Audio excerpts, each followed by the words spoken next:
Hello, dear learners. This is Sushma Singh, and you are watching Booster Classes. Do you know, children? Our history is very much similar to that of South Africa.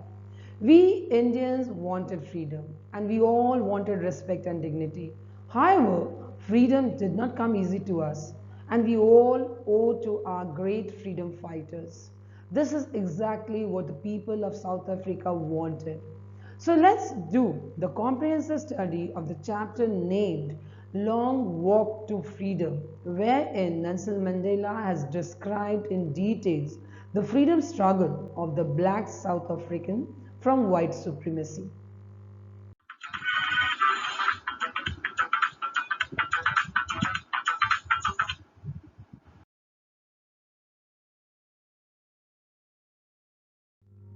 Before giving you the line by line explanation of the chapter, let me give you its overview first. This lesson is an excerpt from the autobiography of Nelson Mandela titled Long Walk of Freedom, wherein he has described in details the pains he had to suffer and the sacrifices he had to make in order to remove the social inequality from his country, South Africa, to materialize the long cherished dream of his countrymen so that they all can lead a life of respect and dignity. And let me explain you also the term apartheid. Apartheid was a system of institutionalized racial segregation that existed in South Africa and Southwest Africa from 1948 till the early 1990s. It formed the basis of one of the harshest, most inhuman societies the world has ever known. The blacks were not even considered human beings and were treated badly, indeed brutally. They were not allowed to demand freedom or any right. Mandela himself did spend many years in prison where he was beaten mercilessly.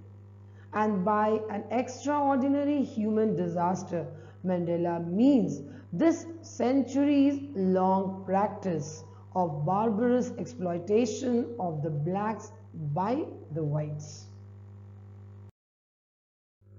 Well, let's begin the chapter by knowing what was the occasion.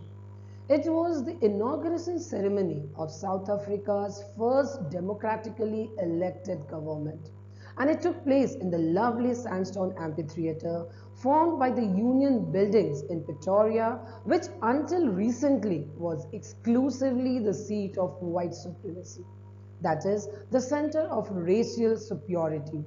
And the ceremony was definitely a landmark event in South African history because it marked the beginning of the transformation of the country into a true democratic republic and racial government.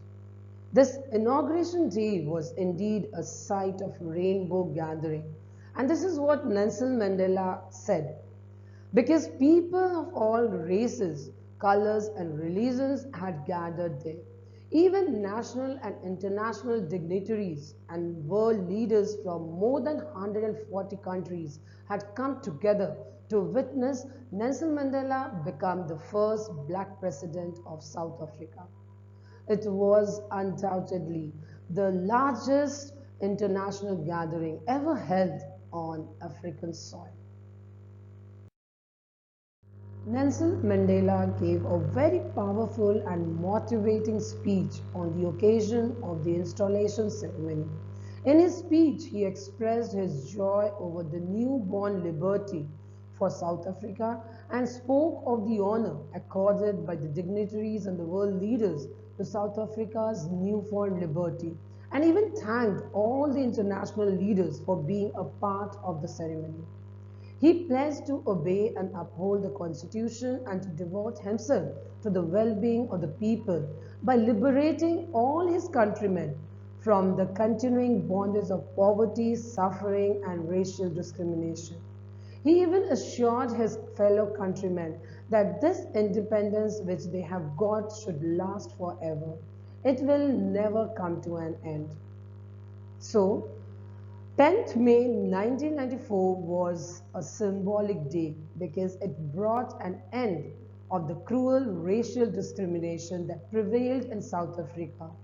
Now the rights and freedom of all people were recognized regardless of the colors of their skin.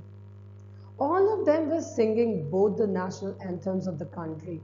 And this singing of the national anthems of both the countries symbolized the equality of blacks and whites. While speaking about the struggle against apartheid on the auspicious day, Nelson Mandela regretted the loss of thousands of people and even remembered their sacrifices by saying that he is simply the sum of all those African patriots. He wants to pay his tribute to all the people who have sacrificed their lives for the sake of freedom of their country. Now he says that he is grateful to all those people who had gone before him because those heroes of past had actually paved the path of cooperation and unity for him. And he was pained that he was not able to thank them in person. Nelson Mandela tells us that though apartheid had created a deep wound in the country's population, it also gave them many brave and courageous patriots.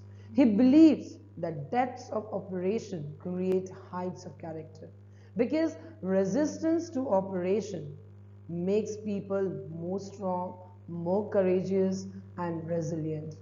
Nelson Mandela illustrates this by giving examples of great heroes of South Africa like Oliver Tambo and many others. He strongly believes that people of a country are the real wealth. And even minerals and the purest diamonds are worthless because the people of a country can make the country great with their courage, wisdom, and generosity. He told his countrymen that he learned from these comrades the meaning, the true meaning of courage. According to him, according to Mandela, courage is not the absence of fear, but the victory over it. Courage also implies the ability to stand up against attacks and torture without the spirits being broken. The brave man is not he who does not feel afraid, but he who conquers that fear. Then he talked about what reassured him and kept him going while he was in prison. He said that it was the quality of humanity he experienced in prison from the guards. So, according to him, no one is born hating another person because of the color of his skin or his background or his religion, but are taught to do so through constant brainwashing by biased people, or it is the outcome of a situation or circumstances, unavoidable circumstances. Since people were taught to hate, they could also be taught to love. For love, because love comes more naturally to the human heart than hatred or cruelty. Nelson Mandela's belief that humanity and love exist in all human beings, though these feelings may be momentarily overshadowed by cruelty and hatred. It is like a flame that cannot be extinguished, but can be hidden from view by layers of negative feelings like hatred, biasness, and cruelty. Here we'll come to know what does Nelson Mandela mean by twin obligations. He stated that in life every man has two major obligations. The first obligation is towards his family, parents, wife and children. And the second obligation is to work for his people, community and for his country. Everyone is able to fulfill these two obligations according to his own interest. But in a country like South Africa, it was really difficult to fulfill these two duties because of discrimination that was prevailing there. And he also talked about various types of freedoms. So let's see what is his understanding of freedom. As a child, Mandela was not born with a hunger for liberty because he thought he was born free and freedom meant to him to make merry and enjoy the bliss of life. He believed that he was free because as long as he obeyed his father and abided by his tribe's customs. But soon he realized that this freedom was merely an illusion and temporary in nature of the black-skinned people of his country. And as a young man, he wanted freedom to be as per his potential, freedom to raise a family and freedom to earn livelihood started dominating his thoughts. Gradually, he discovered during his boyhood that he was selfish. He gradually understands that it is not just his freedom that is being curtailed, but the freedom of all blacks. It was then that he was filled with a greater desire to achieve freedom for his people so that they could lead lives of dignity and self-respect. So he sacrificed the comforts of a settled family life and fought for a greater cause. He joined the African National Congress. This changed the fearful young man to a fearless rebel, from a law-abiding one to a criminal and an outcast. Age and experience widened his perspective of freedom from the illusionary to the transitory and finally to the basic and honorable one. Well, this narrative comes to a conclusion through Mandela's observation that the oppressor is as much deprived of freedom as the oppressed is. This is because when an oppressor takes away another man's freedom, and by doing so, he himself becomes a prisoner of hatred, jealousy, prejudice, and narrow mindedness. He realizes that both the oppressor and the oppressed are robbed of their humanity and peace. Freedom, therefore, did not just mean the freedom for the oppressed, but also for the oppressor.